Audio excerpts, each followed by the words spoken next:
नमस्कार, आप सभी का स्वागत है। एशियंट हिस्ट्री के अंतर्गत आज आप दक्षिण भारत के अंतर्गत चोल, चालुक्य, पल्लव एवं संगम युग के बारे में अच्छे से जानेंगे, जिसमें आपको पूरे 80 क्वेश्चन मिलेंगे। और अगर आप पूरी व्याख्या पढ़ लेते हैं क्वेश्चन के साथ, तो मेरी 100% गारंटी रहेगी, आप किसी भी एग्ज़ाम में बैठें, भारत के किसी भी एग्ज़ाम में बैठें पेपर देने के लिए, आपको 90% क्वेश्चन यहीं से मिलेंगे, मेरी गारंटी है। तो अगर आपको लगता है कि आपकी हिस्ट्री कमज़ोर है, तो आप इस क्लास से जुड़ सकते हैं। और एशियंट हिस्ट्री के अंतर्गत ये आज 10वां क्लास होगा। तो चलिए पहला क्वेश्चन आपके सामने रखते हैं।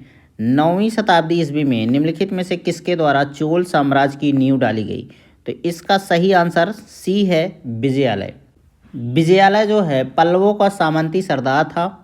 इसने जो है 850 ईस्वी में तंजौर को अपने अधिकार में कर लिया। इस समय पल्लवों एवं पांडवों में निरंतर संघर्ष चल रहा था। इसी का इसने फायदा उठाया और तंजौर पर अधिकार जमा लिया। यहाँ इसने दुर्गा देवी का एक मंदिर भी बनवाया। इसका शासनकाल 871 ईस्वी तक था। तो अब आप समझ गए हैं कि चोल साम्राज्य की नींव किसने डाली या स्थापना किसने किया? तो विजयालय ने किया था। और ये था कौन, इसका पहचान क्या था? तो ये पल्लवों का सामंत था, ठीक है। और इसने 850 ईस्वी में तंजौर पर अधिकार कर लिया, और यही चोल साम्राज्य की राजधानी भी बनी।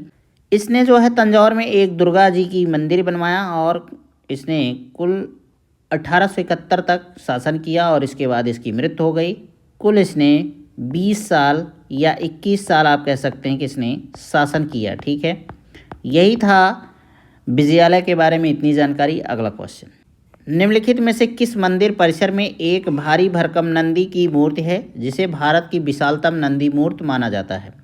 तो इसका सही आंसर है ए, बृहदीश्वर है। चोल स्थापत्य के उत्कृष्ट नमूने तंजौर के शैव मंदिर, जो राजराजेश्वर या बृहदीश्वर नाम से प्रसिद्ध है, का निर्माण राजराज प्रथम के काल में हुआ। भारत के मंदिरों में सबसे बड़ा तथा लंबा यह मंदिर द्रविड़ शैली का सर्वोत्तम नमूना माना जा सकता है। इस मंदिर के बहिर्भाग में नंदी की एकाश विशाल मूर्ति बनी है, जिसे भारत की विशालतम नंदी मूर्ति माना जाता है। तो देखिए, इसमें आपको याद रखने वाली चीज़ है। क्या क्या याद रख सकते हैं आप? चोल स्थापत्य का ये बृहदेश्वर मंदिर था, ठीक है। चोल शासकों ने इसको स्थापित करवाया था। और ये है कहाँ? तो तंजौर में है। शैव मंदिर, जो राजराजेश्वर या बृहदीश्वर नाम से प्रसिद्ध है ये, ठीक है। शैव मंदिर मतलब भगवान शिव की ये मंदिर है, और इसका निर्माण राजराज प्रथम के काल में शुरू हुआ था। और सबसे इम्पॉर्टेंट बात आपसे एग्जाम में पूछा जाएगा, ये किस शैली का था? तो आप बताएंगे द्रविड़ शैली का था ये मंदिर, ठीक है। और एक क्वेश्चन बनता है जो अभी आपके सामने है कि नंदी की सबसे विशालतम मूर्ति, तो यही है, बृहदीश्वर में बना है। और बना है ये जो है एकाश में। एकाश मतलब होता है कि एक ही पत्थर से ये निर्मित है, इसमें और कोई पत्थर नहीं जोड़े गए हैं, ठीक है। तो ये था इस क्वेश्चन का डिटेल। आई होप आपको अच्छा लगा होगा। अगला क्वेश्चन, तंजौर का बृहदीश्वर मंदिर निर्मित हुआ था शासनकाल में चोल सम्राट, किस चोल सम्राट के शासनकाल में निर्मित हुआ था? इसके बारे में मैं पूरा डिटेल आपको दे चुका हूँ। और राजराज प्रथम के टाइम में हुआ था, ठीक है। इस बृहदीश्वर मंदिर को राजराजेश्वर मंदिर भी कहते हैं, क्योंकि राजराज के प्रथम टाइम में हुआ था, ठीक है, इसका निर्माण। और इसकी खासियत रही है किस शैली में हुआ है, बार बार आपसे एग्जाम में पूछा जाता है। तो आपका आंसर है द्रविड़ शैली, ठीक है। और यहीं पर नंदी की भगवान जो शंकर जी थे, उनके जो वाहन है नंदी, उसकी एकाश विशाल मूर्ति मिलती है। और ये भारत की सबसे बड़ी नंदी की मूर्ति है। अगला क्वेश्चन, चोलों का राज्य किस क्षेत्र में फैला था? तो इसका सही आंसर है डी, कोरोमंडल तट, दक्कन के कुछ भाग, ठीक है। कृष्णा तथा तुंगभद्रा नदियों से लेकर कुमारी अंतरीप तक विस्तृत भूभाग प्राचीन काल में तमिल प्रदेश का निर्माण करता था। इसमें कोरोमंडल तट तथा दक्कन के कुछ भाग यथा उरायूर, कावेरीपट्टनम, तंजावुर आदि चोलों के अधिकार में थे। चोलों की राजधानी थी, तो इसका सही आंसर है डी, तंजौर। तंजौर के अलावा भी कुछ राजधानियां थी चोलों की, जैसे गंगईकोंड चोलपुरम। और चोलों की राजधानी जो है संगम काल में उरायूर भी थी। और एक राजधानी थी तंजौर, जैसा कि यहाँ दिया ही है। तो इनकी 3 राजधानियाँ थी, लेकिन सामान्यतः आपसे तंजौर ही ऑप्शन में मिलेगा। लेकिन अगर गंगई कोंडचोलपुरम मिलता है और उरौर मिलता है तो आपको इन पर भी देखना पड़ेगा, ठीक है आंसर। चलिए अगला क्वेश्चन। निम्नलिखित में से कौन चोल प्रशासन की विशेषता थी? तो चोल प्रशासन की सबसे बड़ी विशेषता थी ग्राम प्रशासन की स्वायत्तता। स्वायत्तता मतलब स्वतंत्रता। ग्राम प्रशासन अपने आप में स्वतंत्र था, अपना सारा काम खुद देखता था। चोल शासन की सबसे उल्लेखनीय यही विशेषता थी, जो इसकी स्वायत्त शासी प्रशासी संस्थाओं के संचालन में परिलक्षित होती थी। और आपसे बार बार एग्जाम में ये क्वेश्चन बहुत पूछा जाता है। तो इस काल में जो स्वायत्त शासन पूर्णतया ग्रामों में क्रियान्वित किया गया था, ये चोल प्रशासन की सबसे बड़ी विशेषता थी। अगला क्वेश्चन। चोल काल के लिए प्रसिद्ध था, तो मैं आपको बता चुका हूँ। और यहाँ ऑप्शन है ग्राम पंचायत, विलेज असेंबली, इसको ध्यान में रखिएगा। अगला क्वेश्चन। चोल युग प्रसिद्ध था निम्न के लिए, तो ग्रामीण सभाओं के लिए प्रसिद्ध था। अगला क्वेश्चन। किस दक्षिण भारतीय राज्य में उत्तम ग्राम प्रशासन था? तो ये आप आंसर हमेशा लगाएंगे, चोल प्रशासन के अंतर्गत ये आता है, ठीक है। अगला क्वेश्चन। कुशल ग्रामीण प्रशासन के लिए प्रसिद्ध राजवंश था, तो चोल था। आपसे क्वेश्चन कितने प्रकार से पूछा जा सकता है एक ही प्रश्न को, ये दर्शाता है इस कई प्रश्नों को, ठीक है। आपका आंसर एक ही है, लेकिन प्रश्नों को पूछने का तरीका कितने तरीके से हो सकता है, इसलिए मैं जितने भी क्वेश्चन थे इससे संबंधित सबके सब डाला गया है इसमें। अगला क्वेश्चन। कौन सा मध्यकालीन भारतीय साम्राज्य व्यापक स्तर पर स्थानीय स्वायत्त शासन के लिए प्रसिद्ध था? तो इसका आंसर बी ही होगा, चोल साम्राज्य। ये स्थानीय प्रशासन कहिए चाहे इसका, चाहे कहिए ग्रामीण प्रशासन, ये एक ही बात है। अगला क्वेश्चन। चोलों के अधीन ग्राम प्रशासन के बहुत से ब्यौरे जिन शिलालेखों में मिले हैं वे कहाँ हैं? तो इसका सही आंसर है उत्तर मेरूर। चोल शासकों के शासनकाल में निम्नलिखित में से कौन सा वारियम उद्यान प्रशासन का कार्य देखता था? तो इसका सही आंसर है टोट वारियम। चोलकालीन जो गांव थे उस समय की गतिविधियों की देखरेख के लिए कार्यकारिणी समिति काम करती थी, जिसे वारियम कहा जाता था। संवत्सर की अगर बात करें तो ये वार्षिक समिति थी। एरिवारियम आपका जो है तालाब समिति थी। और पोनवारियम जो है स्वर्ण समिति थी। और टोटवारियम आपको बता ही दिया गया है कि ये उद्यान प्रशासन समिति थी। तो इस तरीके से आपको सब मिल गए, और ये सब क्या है, चोल प्रशासन की विशेषता थी। अगला क्वेश्चन। निम्न कथनों पर विचार कीजिए। चोलों ने पांड्य तथा चेर शासकों को पराजित कर प्रायद्वीपीय भारत पर प्रारंभिक मध्यकालीन समय में अपना प्रभुत्व स्थापित किया। तो इस तरीके से आपका ये ऑप्शन बिल्कुल सही है, ऐसा हुआ था। चोलों ने दक्षिण पूर्वी एशिया के शैलेंद्र साम्राज्य के विरुद्ध सैन्य चढ़ाई की थी तथा कुछ क्षेत्रों को जीता था, ये भी आपका सही है। तो इस तरीके से आपका ऑप्शन सी सही होगा, 1 और 2। द्रविड़ देश में चोल आधिपत्य की स्थापना वस्तुतः परांतक प्रथम ने की थी। आप सभी जानते हैं अच्छे इसको। इसने जो है मदुरा के पांड्य राजा को हराकर मदुरै कोंड की उपाधि धारण की थी। किसने की थी? परांतक प्रथम ने। राजराज प्रथम जो है तंजौर अभिलेख के अनुसार सिंघल जिसे श्रीलंका के नाम से जाना जाता है, राजा महेंद्र पंचम ने पांड्य केरल मतलब चेर के राजाओं का एक संघ बनाया जो चोल नरेश राजराज प्रथम के विरुद्ध था। इस संघ का भेदन करने के लिए राजराज प्रथम ने सबसे पहले चेर राज्य पर आक्रमण किया। चेर राज्य आपका केरल में था, ठीक है, और कंडलूर के मैदान में परास्त किया। राजराज प्रथम एवं उसके पुत्र राजेंद्र प्रथम ने दक्षिण पूर्वी एशिया के शैलेंद्र साम्राज्य के विरुद्ध सैन्य चढ़ाई की तथा कुछ क्षेत्रों को जीत भी लिया था। तो ये था इस क्वेश्चन का डिटेल। अगला क्वेश्चन। चोल काल में निर्मित नटराज की कांस्य प्रतिमाओं में देवाकृत प्रायः, तो भाई ये बहुत ही इंपॉर्टेंट क्वेश्चन है और इसका आंसर सी सही है, चतुर्भुज। चोल कलाकारों ने तक्षण कला में भी सफलता प्राप्त की है। इन्होंने पत्थर तथा धातु की बहुसंख्यक मूर्तियों का निर्माण किया। पाषाण मूर्तियों से भी अधिक धातु कांस्य मूर्तियों का निर्माण हुआ था। मतलब चोल काल में ना कांस्य मूर्तियों का विशेषता थी और इनकी मूर्तियां आप देखेंगे ना तो विश्व प्रसिद्ध है और बहुत ही सुंदर थी इनकी मूर्तियां चोल काल की। सर्वाधिक सुंदर मूर्तियां जो है नटराज की बनाई गई। नटराज मतलब भगवान शिव। जो बड़ी संख्या में मिली इनकी मूर्तियां, इन्हें विश्व की श्रेष्ठतम प्रतिमा रचनाओं में शामिल किया जाता है ये मूर्तियां, और ये ज़्यादातर चतुर्भुज मुद्रा में आपको मिलेंगी। अगला क्वेश्चन, निम्नलिखित में से किसको दक्षिण भारत के विशेषकर चोल युग के स्थापत्यों की विश्व में श्रेष्ठतम प्रतिमा का रचना माना जाता है? तो ये आपका आंसर बी ही है। इस पिछला क्वेश्चन इसी पर आधारित था। चोल शासकों के समय में बनी हुई प्रतिमाओं में सबसे अधिक विख्यात थी तो ये नटराज शिव की कांसी की प्रतिमाएं सबसे ज़्यादा विख्यात थी। इसमें ज़्यादा आपको कुछ बताने की ज़रूरत नहीं है। नटराज की प्रसिद्ध कांस्य मूर्ति किस कला का उदाहरण है? तो ये जो है आपका सबसे ज़्यादा चोल काल में बनाई गई थी, तो चोल कला का उदाहरण है। अगला क्वेश्चन, शिव की दक्षिणामूर्ति प्रतिमा उन्हें किस रूप में प्रदर्शित करती है? तो ये इसका सही आंसर ए होगा, शिक्षक होगा। इस रूप में शिव अपने भक्तों की सभी प्रकार का ज्ञान प्रदान करते हुए माने गए हैं। इस रूप में शिव की दक्षिण दिशा में मुख किए हुए प्रतिमा स्थापित की गई है, तो वही आपकी दक्षिणा मूर्ति है। ठीक है, इसको ध्यान में आप रखिएगा। अगला क्वेश्चन, 72 व्यापारी चीन में किसके कार्यकाल में भेजे गए थे? तो आप इसको जानते रहिए, कुलोतुंग प्रथम के टाइम पीरियड में भेजा गया था। ये भी जान लीजिए कि कब भेजा गया था, तो 1077 ईस्वी में भेजा गया था।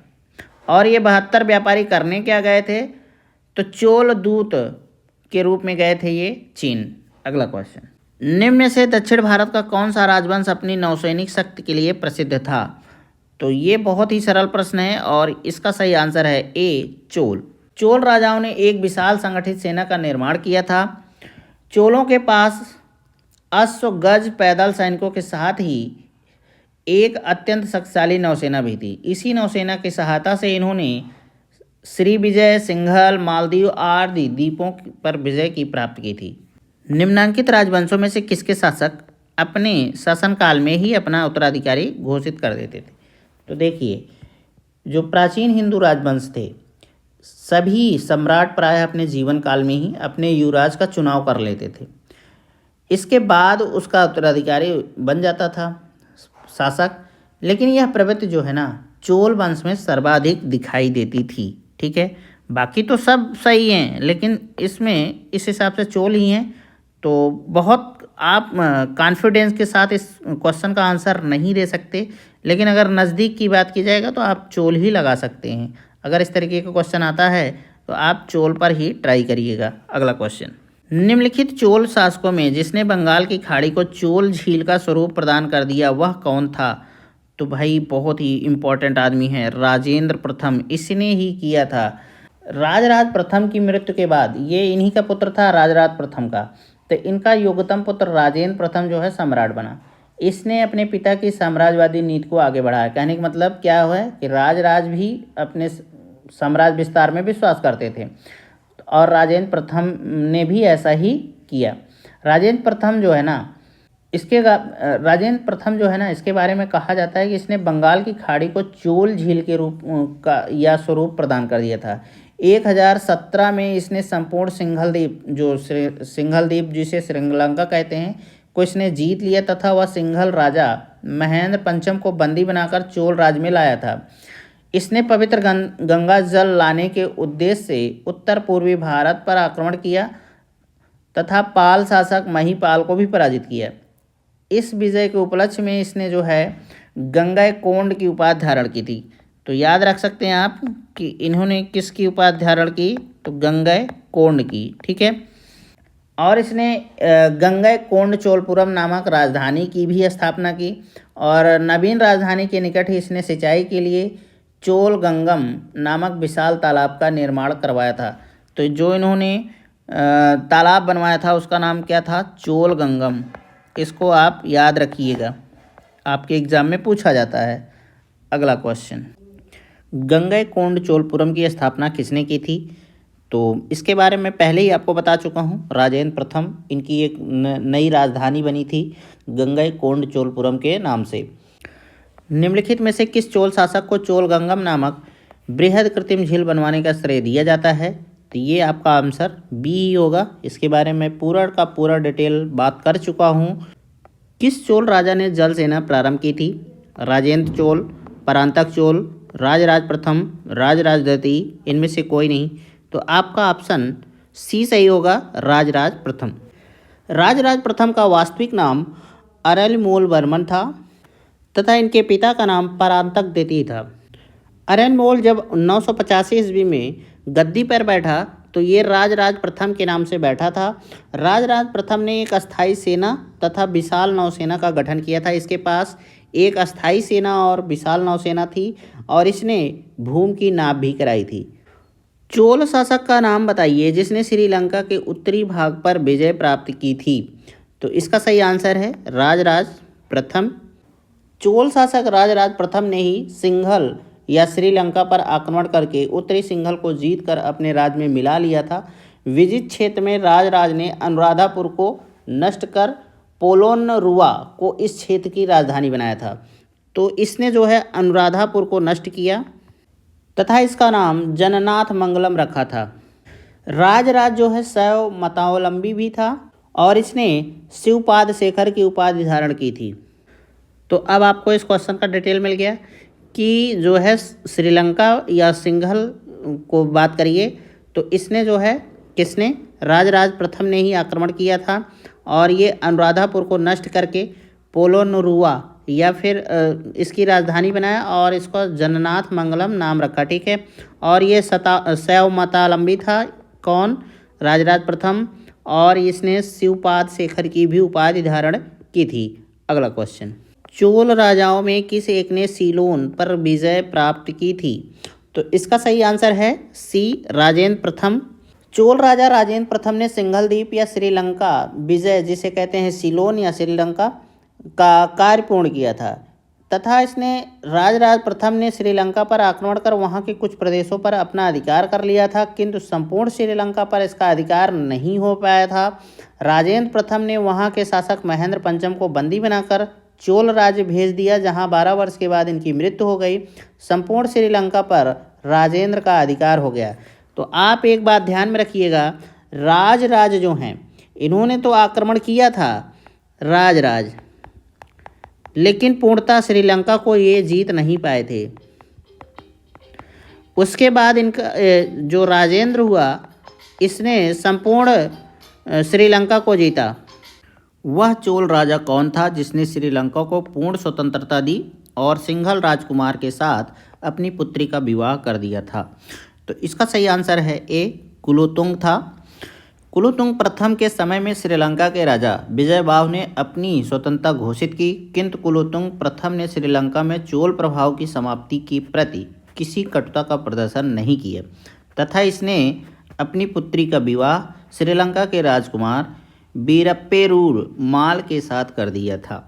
अगला क्वेश्चन, नीचे दो कथन दिए गए हैं जिनमें से एक को कथन ए तथा दूसरे को आर कहा गया है। कथन ए आपका क्या है, हमें चोलों के विषय में उनके पूर्ववर्ती राजवंशों की अपेक्षा अधिक जानकारी मिलती है। ये बात सही है।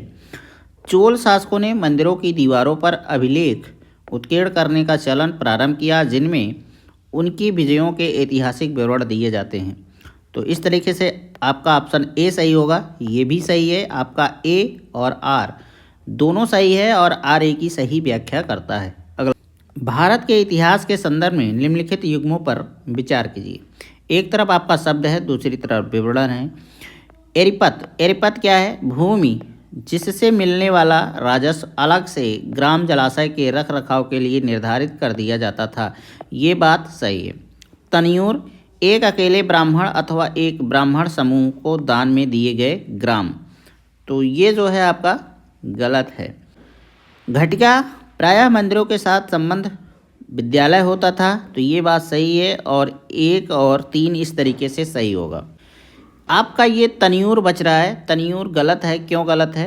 तनियूर एक प्रकार का ग्राम संघ होता था जिसे तनियूर या तरकुरम कहा जाता था, इसे तरकुरम भी कहा जाता था। ठीक है, तो ये था आपका क्वेश्चन का डिटेल। अगला क्वेश्चन, निम्न में से कौन सी संस्था विदेशी व्यापार से संबंधित थी? तो देखिए इसमें आपका सी और डी दोनों सही है। नानादेश और मणिग्रामम दोनों जो है विदेशी व्यापार से संबंधित थे।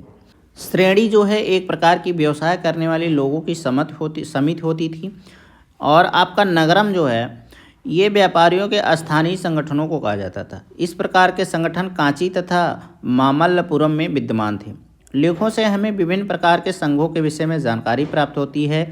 ये व्यापारी संघ थे, मणिग्रामम था, नानादेशिस था जिसे नानादेश भी कहते हैं, वलैंग, वलंजियर, इदंगय आदि ये सब जो है ना दूसरे देशों के साथ व्यापार करते थे। प्राचीन भारत का निम्नलिखित में से कौन सा महत्वपूर्ण व्यापार केंद्र उस व्यापार मार्ग पर था जो कल्याण को बेगी से जोड़ता था? तो इसका सही आंसर ए है तगर।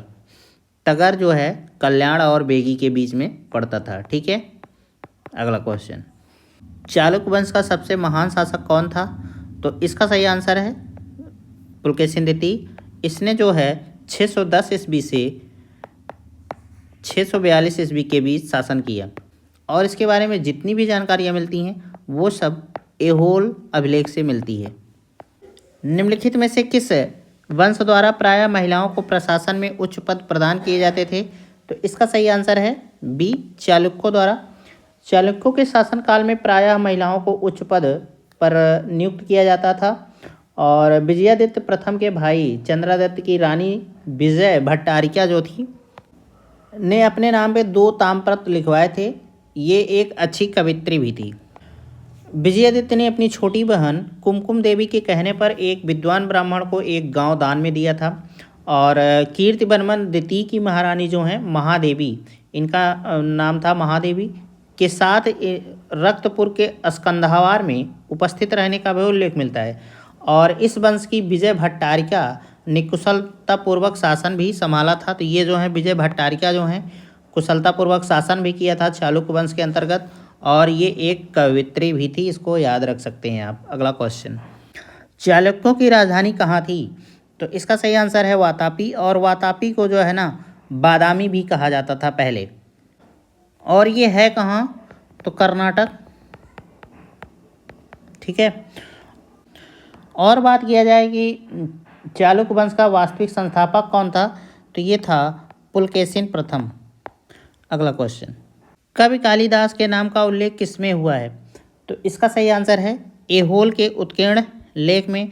और ऐहोल के बारे में जानकारी दिया गया है, पुलकेशिन द्वितीय के बारे में संपूर्ण जानकारी मिलेगी। ठीक है, तो ये बात आप ध्यान में रख सकते हैं। और इसी में कालिदास का भी उल्लेख किया गया है। और इसकी भाषा जो है क्या है? संस्कृत है। और अगर बात करें इस लेख का रचनाकार कौन था? तो रविकीर्त था। रविकीर्त कहता है कि ये अभिलेख लिखकर इसने कालिदास और भारत के समान यश प्राप्त किया। तो अब आपको इस क्वेश्चन से काफ़ी कुछ डिटेल मिलता है। ऐहोल अभिलेख से ही पुलकेशिन द्वितीय के बारे में जानकारी मिलती है। इसी में कालिदास की भी चर्चा की गई है। ये आपका संस्कृत भाषा में है और इसे लिखा है रविकीर्त ने। और इसमें कालिदास और भारत, तो एक प्रकार से भारत की भी चर्चा हुई है। ये रविकीर्त कहते हैं कि इस अभिलेख को लिखकर हमने कालिदास और भारत के समान यश प्राप्त कर लिया। अगला क्वेश्चन, संस्कृत के कवि और नाटककार कालिदास का उल्लेख हुआ है पुलकेशिन द्वितीय के ऐहोल अभिलेख में। इसके बारे में मैंने आपको जानकारी दिया। इसे लिखा था इन्हीं के पुलकेशिन द्वितीय के जो राज कवि थे रविकीर्त, इन्होंने इसको लिखा था। और ये किस भाषा में है? तो संस्कृत भाषा में है। इसी में भारत की भी चर्चा की गई है। आपसे पूछा जा सकता है कि कालिदास के अलावा किसकी चर्चा हुई है? तो भारत की भी चर्चा हुई है। और इसी अभिलेख में पुलकेशिन द्वितीय के बारे में पूरी जानकारी मिलती है। अगला क्वेश्चन, किस शासक ने सिंघल द्वीप के विरुद्ध 642 ईस्वी में 2 समुद्री अभियान भेजा था? तो इसका सही आंसर है नरसिंहवर्मन प्रथम। नरसिंहवर्मन प्रथम का टाइम पीरियड था, इनका कार्यकाल था 630 से 668 ईस्वी के मध्य। और ये पल्लव वंशी शासक थे। इसमें हुआ क्या था कि जो सिंघल द्वीप है ना, श्रीलंका है, यहाँ का एक शासक था मानवर्मन या मान वर्मा। इसने जो है इनकी सहायता किया था नरसिंहवर्मन का कब किया था? जब इनका युद्ध चालुक्यों के साथ हुआ था। ठीक है, इनका युद्ध चालुक्यों के साथ हुआ था, तो उस समय इसने जो है इस मानवर्मन ने सहायता की थी, लेकिन किसी कारण से इसका सिंघल द्वीप छिन गया था। तो इन्होंने जो है ना, किसने, नरसिंहवर्मन ने 2 बार इसको स्थापित करने के लिए अपनी सेना भेजी और इसको एक प्रकार से स्थापित भी करवाया, युद्ध लड़ा के। ठीक है, अगला क्वेश्चन। प्राचीन संस्कृत ग्रंथों में प्राप्य यवन प्रिय शब्द द्योतक है, तो काली मिर्च का है। भारत की काली मिर्च जो है फेमस थी यूनान में और रोमन में। ठीक है, यहाँ फेमस थी, बहुत ज़्यादा इसकी मांग थी और इसे काली मिर्च को यवन प्रिय कहा जाता था। अगला क्वेश्चन। तोलकापियम ग्रंथ संबंधित है, तो व्याकरण और काव्य से संबंधित है। इसे लिखा किसने? तो इसे लिखा था तोलकापियर ने। और इनका परिचय थोड़ा सा जान लीजिए। ये थे ऋषि अगस्त के शिष्य। ऋषि अगस्त के 12 योग्य शिष्यों में से ये एक थे, तोलकापियर। ठीक है, अगला क्वेश्चन। संगम साहित्य में तोलकापियम एक ग्रंथ है, तो इसके बारे में आपको बता चुका हूँ। तमिल व्याकरण है ये, और ये जो है तोलकापियर या तोलकापियम जो है, तोलकापियर ने लिखा था इसको, और ये ऋषि अगस्त के 12 योग्य शिष्यों में से एक थे। ये एक प्रकार का तमिल ग्रंथ है और इसकी रचना सूत्र शैली में हुई है। आप इसको ध्यान में रख सकते हैं कि सूत्र शैली में हुई है। किसकी रचना? तो तोलकापियम की। और इसको लिखा किसने थे? तो इसको आसानी से याद करने में कोई दिक्कत नहीं है। पीएम के जगह पियर लगा दीजिएगा तो इसके लेखक का नाम आपको आसानी से मिल जाएगा। अगला क्वेश्चन। शिलप्पाधिकारम का लेखक कौन था? तो इसका सही आंसर है ए, इलंगो। इलंगो का पूरा नाम था इलंगो आडिगल। ये शिलप्पाधिकारम जो है संगम साहित्य का महत्वपूर्ण काव्य है, महाकाव्य है। ठीक है, और ये इलंगो आडिगल था कौन? तो चोल नरेश कार्यकाल का पौत्र था।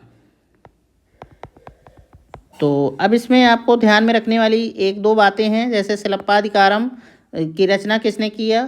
तो इलंगो आडिगल ने किया। और ये आपका शिलप्पाधिकारम महाकाव्य है। और इनका परिचय क्या है खास तौर पर? तो ये चोल नरेश करिकाल के पौत्र थे। अगला क्वेश्चन। सूची 1 को सूची 2 के साथ पदों के साथ सुमेलित कीजिए तथा सूचियों के नीचे दिए गए कोड का सही उत्तर चयन कीजिए। तिरुक्कुरल की अगर बात करें तो ये एक दर्शन है। तोलकापियम आपका क्या है? तो ये व्याकरण है। शिलप्पाधिकारम क्या है? तो ये प्रेम कथा है, और इसके बारे में भी मैंने बताया कि एक प्रकार का ये महाकाव्य भी है। ठीक है, और अब बचता है आपका मणिमेखलय, और ये है वणिक कथा। तो इस तरीके से अगर आप ऑप्शन ढूंढेंगे तो आपको डी ऑप्शन मिलेगा 2, 4, 1, 3। शैव संतों के लेखन के संग्रह को 5वां वेद भी समझा जाता है।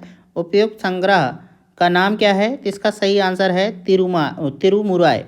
तिरुमुराय को जो है 5वां वेद भी समझा जाता है। तिरुमुराय तमिल भाषा में शिव की स्तुति में 6वीं से 11वीं शताब्दी तक तमिलनाडु के विभिन्न कवियों द्वारा गीतों या भजनों का 12 खंड का संकलन है।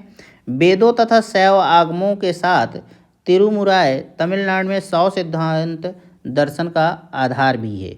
ईसा की प्रारंभिक शताब्दियों में भारत तथा रोम के बीच घनिष्ठ व्यापारिक संबंधों की सूचना किस पुरास्थल की खुदाई से प्राप्त होती है? तो इसका सही आंसर है डी, अरिकामेडु। अरिकामेडु जो है आपका वर्तमान में पुदुचेरी में है।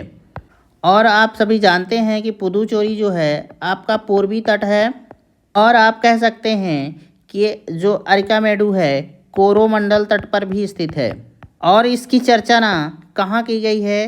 तो एक रचना है पेरिप्लस ऑफ द एरिथियन सी, इसी में इसकी चर्चा मिलती है। और इसके लेखक की जानकारी आज तक नहीं हुई कि किसने लिखा था पेरिप्लस ऑफ द एरिथियन सी, लेकिन बहुत ही इम्पोर्टेंट पुस्तक है ये। इससे काफ़ी कुछ जानकारियाँ मिलती हैं। पेरिप्लस में इसे जो है पोडुके भी कहा गया है। किसको? अरिकामेडु को पोडिको के नाम से भी जाना जाता है। यहाँ ईसा की प्रारंभिक शताब्दियों में रोमन बस्ती की अवस्थी मानी जाती थी। यहाँ से प्राप्त अवशेषों में कई रोमन वस्तुएं प्राप्त हुई हैं, जिनमें शराब के 2 हत्थे युक्त कलश, रोमन लैम्प, रोमन प्याला आदि प्रमुख चीज़ें यहाँ से मिली हैं। यहाँ से न केवल भारतीय माल बल्कि मणियाँ, मोती, मलमल, सुगंधित पदार्थ, इत्र, मसाले और रेशम लादा जाता था। अपितु रोमन वासियों की रुचि एवं नमूनों के अनुसार यहाँ माल निर्माण कर रोम भेजा जाता था। ये थी इस क्वेश्चन की पूरी डिटेल। अगला क्वेश्चन, पूर्वी भारत में प्रमुख भारतीय रोमन व्यापारिक स्थान था, तो इसका आंसर अरिकामेडू है। अरिकामेडू को जो है पोडुके भी कहा गया है। किस में कहा गया है? तो पेरीप्लस ऑफ द एरिथियन सी। इस पुस्तक के लेखक का नाम आज तक नहीं पता चला है, लेकिन वेरी इंपॉर्टेंट है। इसके बारे में भारत का जो अरिकामेडू स्थान है, इसके जगह के बारे में जानकारी मिलती है और रोमन से संबंधित जो व्यापार होता था उसके बारे में भी जानकारी मिलती है। अरिकामेडू आपका वर्तमान में पुदुचेरी कोरोमंडल तट पर स्थित है। निम्नलिखित में से कौन सा बंदरगाह पोडुके नाम से दी पेरीप्लस ऑफ द एरिथियन सी के लेखक को ज्ञात था? तो आप अब अच्छे से जान गए होंगे, कितनी बार आपको बताऊं, और आप अब तक इसका आंसर भी दे लिए होंगे, अरिकामेडू। अगला क्वेश्चन, रोमन बस्ती कहाँ से प्राप्त हुई है? तो इसका आंसर है अरिकामेडू से। अगला क्वेश्चन, एम्फोरा जार होता क्या है? तो ये एक प्रकार का लंबा एवं दोनों तरफ हत्थेदार जार होता है, ये आप ध्यान में रखिएगा। अगला क्वेश्चन, और ये मिला कहाँ से है? तो ये अरिकामेडू से ही मिला है, इसको आप ध्यान में रखिएगा। ये हत्थेदार वाला जार जो है ना, अरिकामेडू से मिला, और इसे एम्फोरा भी कहते हैं, एम्फोरा जार। ठीक है। अगला क्वेश्चन, निम्नलिखित राजवंशों में किसका उल्लेख संगम साहित्य में नहीं हुआ है? तो यही आपका ऑप्शन ए है, कदम। बाकी इन तीनों का हुआ है चेर, चोल और पांड्य।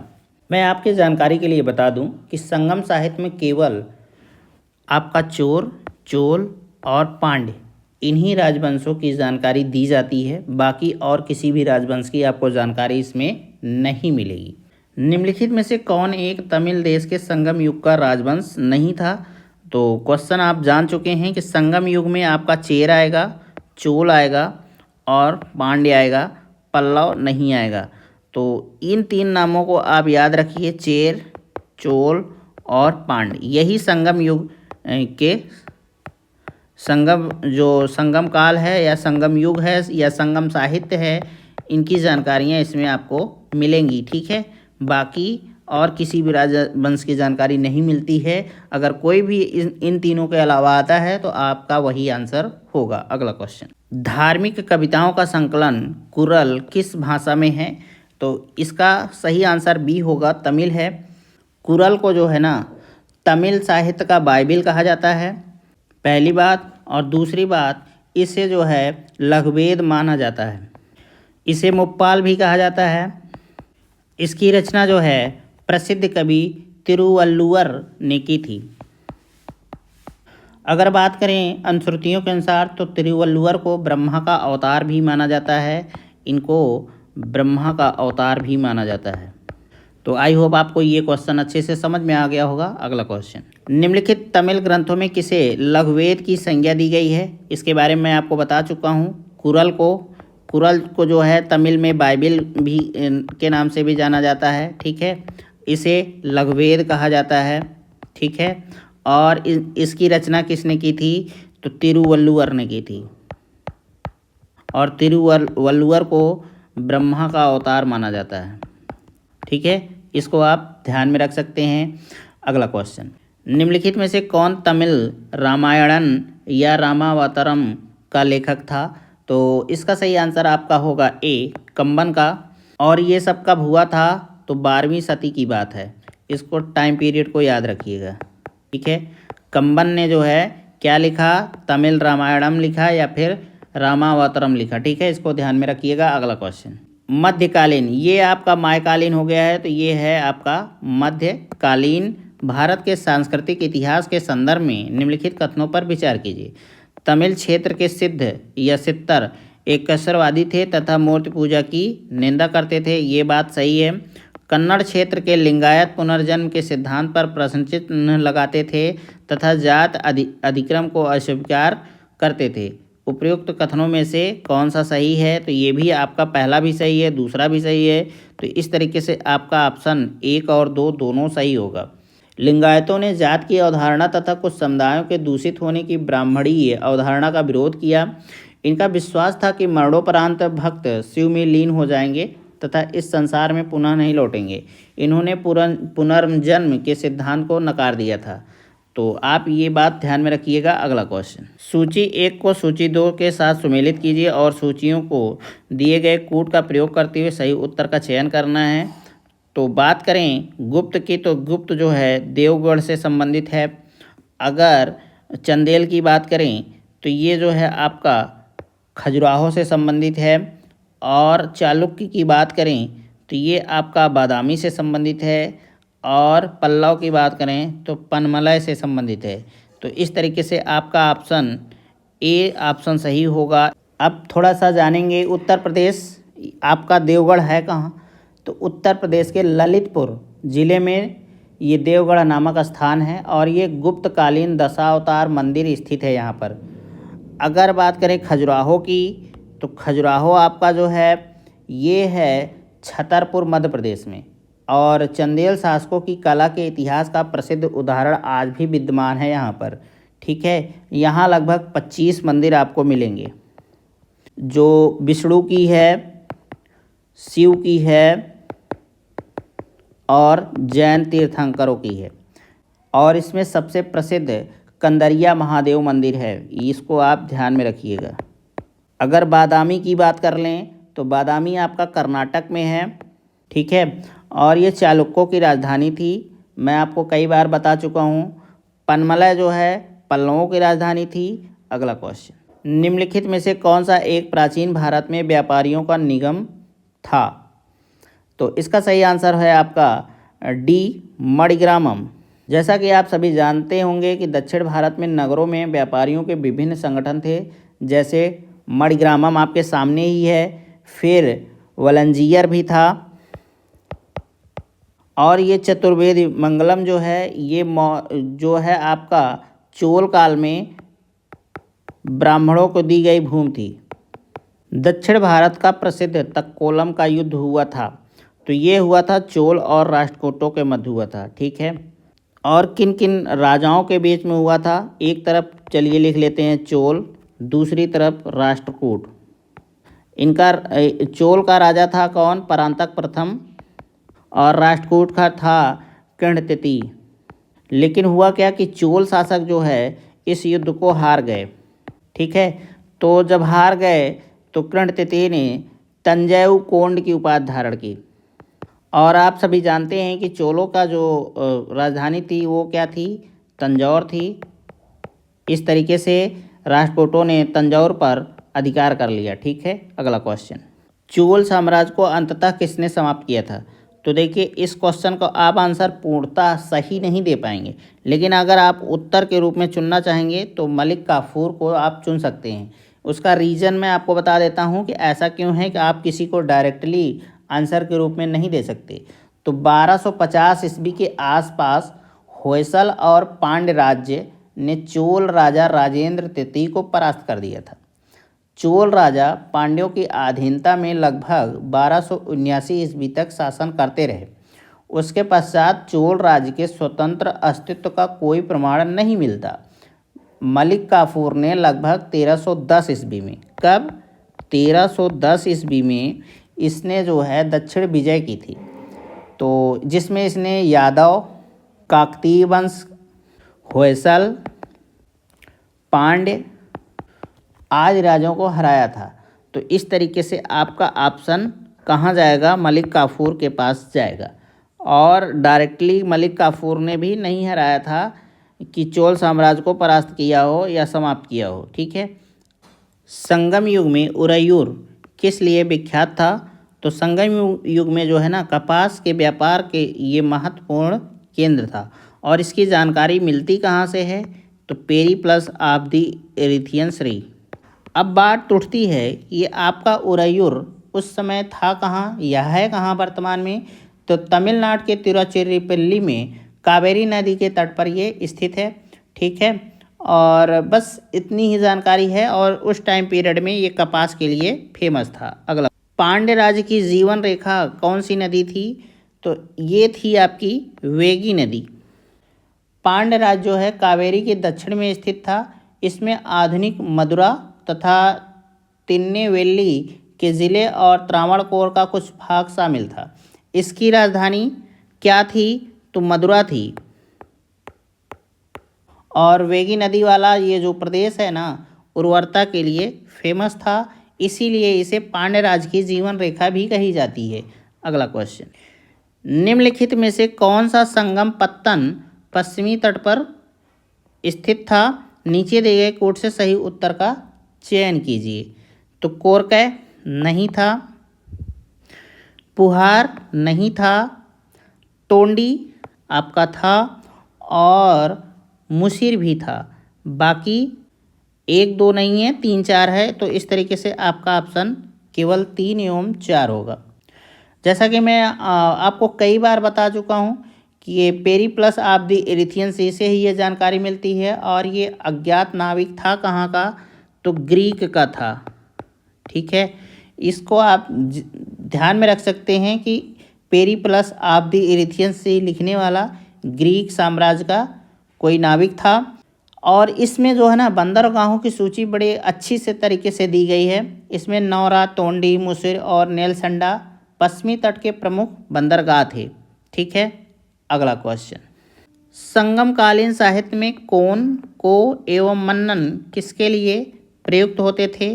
तो ये प्रयुक्त होते थे राजा के लिए। तृतीय संगम हुआ था, तो इसका आंसर है मदुरई में। और संगम की बात अगर करें तो संगम है क्या? तो ये एक प्रकार की गोष्ठी थी जिसमें कवि जो है ना आते थे और अपना साहित्य की रचना करते थे, और उसके बारे में काफ़ी कुछ चर्चाएं होती थी। तो संगम युग में दक्षिण भारत में पांड्य राजाओं के संरक्षण में 3 संगम आयोजित किए गए। तो आप इसको ध्यान में रखिएगा कि ये किसके संरक्षण में हो रहा था? तो पांड्य राजाओं के संरक्षण में हो रहा था। आपका तीनों जो है संगम साहित्य सम्मेलन जो हुआ था ये हुआ था। अब इसके बारे में थोड़ा सा डिटेल लेते हैं। प्रथम संगम जो है ये मदुरई में हुआ था और अध्यक्ष थे ऋषि अगस्त। ठीक है, और दूसरा संगीत जो द्वितीय संगम हुआ था ये आपका हुआ था कपाटपुरम, जिसे अलैवाई भी कहते हैं, और इसके अध्यक्ष थे तोल्कापियर। तोल्कापियर जो है तोल्कापियम नामक ग्रंथ भी लिखे थे। इसको मैं पहले ही चर्चा कर चुका हूँ। और तृतीय संगीत जो है या तृतीय संगम आपका ये हुआ था मदुरई में, और इसके अध्यक्ष जो हैं नक्कीरर थे। तो इस तरीके से आपका 3 जो संगम हुआ, पहला मदुरई में हुआ, दूसरा कपाटपुरम में हुआ, तीसरा फिर से मदुरई में हुआ। और पहले का अध्यक्ष ऋषि अगस्त थे, दूसरे के तोल्कापियर और तीसरे के नक्कीरर। तो ये था इस क्वेश्चन का डिटेल। अगला क्वेश्चन, किस ऋषि के बारे में कहा जाता है कि उन्होंने दक्षिण भारत का आर्यकरण किया, उन्हें आर्य बनाया? तो भाई इसका आंसर आपका होगा बी, अगस्त। दक्षिण भारत के आर्यकरण का श्रेय जो है, सही बात है, महर्षि अगस्त को जाता है। इन्होंने दक्षिण की यात्रा की और बाद में वहीं बस भी गए थे। इन्होंने जो है तमिल साहित्य के जनक के रूप में इन्हें जाना जाता है। तो ऋषि अगस्त को तमिल साहित्य के जनक के रूप में भी जाना जाता है। सूची 1 और सूची 2 को सुमेलित कीजिए और नीचे दिए हुए कोड से सही उत्तर का चयन कीजिए। चालुक्य जो है आपका बादामी है। ठीक है, इनकी राजधानियों की बात कर रहा है। और पल्लव जो है ये कांचीपुरम। ठीक, फिर उसके बाद हर्ष की अगर बात करें तो ये थे कन्नौज, इनकी राजधानी थी, और थानेश्वर भी थी। ठीक है, और पांड्य अब बचता है, तो पांड्य जो है आपका मदुरई हो गया। तो इस तरीके से आपका ऑप्शन क्या होगा? ए का होगा। 3 4 2 1। भारत के इतिहास में निम्नलिखित घटनाओं पर विचार कीजिए। राजा भोज के अधीन प्रतिहारों का उदय। ठीक है, महेंद्र वर्मन 1 के अधीन पल्लव सत्ता की स्थापना, परांतक प्रथम द्वारा चोल सत्ता की स्थापना, गोपाल द्वारा पाल राजवंश की स्थापना। तो देखिए आपका जो है ना ये सबसे पहले आएगा टाइम पीरियड के हिसाब से, ठीक। फिर उसके बाद आपका गोपाल द्वारा पाल वंश की स्थापना, ये दूसरे स्थान पर आएगा। फिर उसके बाद जो है आपका राजा भोज के अधीन प्रतिहारों का उदय, ये तीसरे स्थान पर आएगा और ये आपका चौथे स्थान पर आएगा, ठीक है। तो इस तरीके से आपका ऑप्शन जो है सी होगा 2, 4, 1, 3। निम्नलिखित में से कौन सी जोड़ी 6वीं से 12वीं शताब्दी तक दक्षिण भारत का राज्य एवं उसकी राजधानी सुमेलित नहीं है? तो इसका सही आंसर सी है, यही सुमेलित नहीं है। बाकी चोल का तंजौर है, ये सही है। पांड का मदुरै है, ये भी सही है। और पल्लव का कांचीपुरम था, ये भी सही है। चेर राज्य जो है आपका आधुनिक केरल में स्थित है। चेर राज्य की राजधानी जो है वांची अथवा वांची थी। निम्नलिखित पल्लव शासकों का नाम उनके राज्यकाल को दृष्टिगत रखते हुए सही कालानुक्रमानुसार व्यवस्थित कीजिए और नीचे दिए गए कूट से सही उत्तर का चयन कीजिए। तो देखिए परमेश्वर वर्मन जो हैं इनका टाइम पीरियड 670 से 700 ईस्वी के मध्य रहा, ठीक है। नंदीवर्मन द्वितीय का 731 से 795 ईस्वी के मध्य रहा। नरसिंह वर्मन जो हैं इनका टाइम पीरियड 630 से 668 के मध्य रहा, ठीक है। और महेंद्र वर्मन जो हैं 600 से लेकर 630 ईस्वी के मध्य रहा। तो अब तो इसको आप सीरियल में लगा ही लेंगे।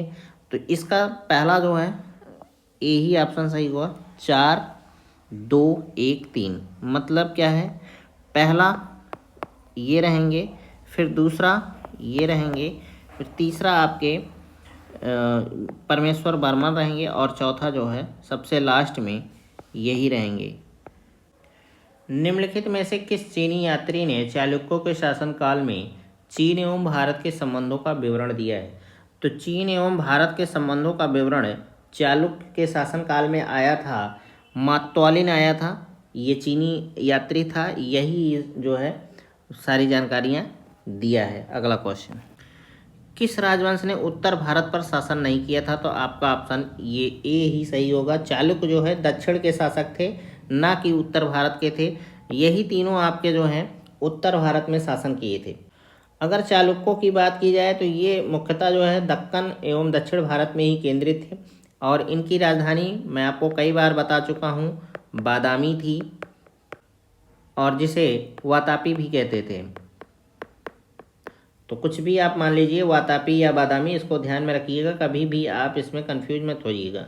पुलकेशिन द्वितीय जो है बादामी के चालुक्य वंश का सर्वप्रथम शासक था जिसने हर्षवर्धन को संभवतः पराजित किया था। ये स्पष्ट नहीं है कि पराजित किया था, इतिहासकार कुछ मानते हैं कि इन्होंने किया था, कुछ मानते हैं कि नहीं किया था। इनके अतिरिक्त चालुक्यों की कुछ छोटी शाखाएं भी थी, जिसमें सबसे महत्वपूर्ण शाखा थी कल्याणी की, ठीक है। ये कल्याणी के चालुक्य कहे जाते थे। बस इतना ही जानकारी आपको रखना है। अगला क्वेश्चन, निम्नलिखित में से किस राजा ने अपने मंत्रियों को पशुओं पर क्रूरता पर प्रतिबंध लगाने के लिए काशी क्षेत्र भेजा था? तो ये आपका ऑप्शन बी सही होगा। चालुक्य का राजा कुमारपाल था, इसने ऐसा किया था। ये जो है जैन मतानुयायी था, मतलब जैन को मानने वाला था। और एक खास बात, इसने जो है पशुवध पर प्रतिबंध लगाने के लिए काशी में भी अपने कुछ मंत्रियों को भेजा था। कदम्ब राजाओं की राजधानी थी, तो इनकी राजधानी थी बनवासी, यहाँ उनवासी हो गया है, ये बनवासी है। और कदम्ब की स्थापना जो है मयूर शर्मन ने किया था। कदम्ब राजवंश को जो है पुलकेशिन द्वितीय ने अपने राज्य में मिला लिया था। तंजौर जो है चोलों की राजधानी थी, आप सभी को मैं कई बार बता चुका हूँ। कांची आपकी पल्लवों की राजधानी थी और बादामी जो है चालुक्यों की राजधानी थी। निम्नलिखित में से कौन सा एक काकतीय राज्य अति महत्वपूर्ण समुद्र पत्तन था? तो ये आपका ऑप्शन बी सही होगा, मोटुपल्ली। मोटुपल्ली जो है वर्तमान आंध्र प्रदेश के कृष्णा जिले में स्थित है। इटली यात्री मार्को पोलो ने इस स्थान की यात्रा की थी और इसने जो है काकतीय राजाओं के शासनकाल के दौरान आंध्र प्रदेश की समृद्धि और शक्ति के बारे में उल्लेख किया है। 13वीं शताब्दी के मध्य गणपत राजाओं द्वारा जारी मोटुपल्ली शिलालेख से यह ज्ञात होता है कि इस पत्तन से कपूर, गुलाब जल, हाथी दांत, मोती, मूंगा, रेशम, काली मिर्च आदि वस्तुओं का आयात और निर्यात किया जाता था। तो ये इम्पोर्टेंट हो जाता है मोटुपल्ली आपका। दक्षिण भारत के किस वंश के राजा ने रोम राज्य में एक दूत 26 ईसा पूर्व में भेजा था? तो ये काम किया था पांड्य राजा ने। जैसा कि मैं आपको कई बार बता चुका हूँ कि पांड्य की राजधानी थी मदुरई। मीनाक्षी मंदिर स्थित है, तो ये आपका ऑप्शन ए सही है, मदुरई में स्थित है। और मदुरई जो है पांड्य राजाओं की राजधानी थी। संगम काल में प्रथम एवं तृतीय संगम यहीं आयोजित किए गए थे, जिसकी अध्यक्षता आचार्य अगस्त एवं नक्कीरर ने की थी। इसके बारे में मैं आपसे पहले भी चर्चा कर चुका हूँ। अगला क्वेश्चन, मीनाक्षी मंदिर कहाँ स्थित है? तो ये मदुरई में ही स्थित है और ये पांड्यों की राजधानी थी। संगम काल में प्रथम एवं तृतीय संगम यहीं पर आयोजित किए गए थे, जिनकी अध्यक्षता क्रमशः आचार्य अगस्त एवं नक्कीरर ने की थी। सुमेलित कीजिए। ये मंदिर हैं कुछ और उनकी जगह हैं, फेमस हैं, इनको आप ज़रूर याद करिए। मीनाक्षी मंदिर जो है मदुरई, बालाजी विश्वनाथ। अगर बात करें वेंकटेश्वर मंदिर का, तो ये तिरुमल में है, आंध्र प्रदेश में है, ठीक। और महाकाल मंदिर आपका उज्जैन में है, बहुत ही फेमस है। जितने मंदिर हैं सब बहुत फेमस है। और बेलूर मठ जो है हावड़ा, पश्चिम बंगाल। तो इस तरीके से आपका ऑप्शन दूसरा सही होगा, 2, 1, 4, 3। दक्षिण भारत के मंदिरों के आकर्षक द्वार क्या कहलाते थे? तो ये आपका ऑप्शन बी सही होगा, गोपुरम कहलाता था। दक्षिण के मंदिरों के आकर्षक द्वार को गोपुरम कहते थे, मैं आपको बता चुका हूँ। पांड्यों चोलों के राज्यकाल में द्रविड़ शैली धीरे धीरे पनपती रही और पांड्य काल में मंदिर छोटे होते थे, किंतु उनके जो प्रांगण के चारों ओर अनेक प्राचीर बनाए जाते थे। इनके प्रवेश द्वार, जिन्हें गोपुरम कहा जाता था, भव्य, विशाल और प्रचुर मात्रा में शिल्प कारिता से सजाए रहे जाते थे, ठीक है। चोलकालीन वास्तुकला की विशेषता मंदिर नहीं अपितु गोपुरम थी। तो इस तरीके से आज का ये क्लास अब आपका समाप्त होता है।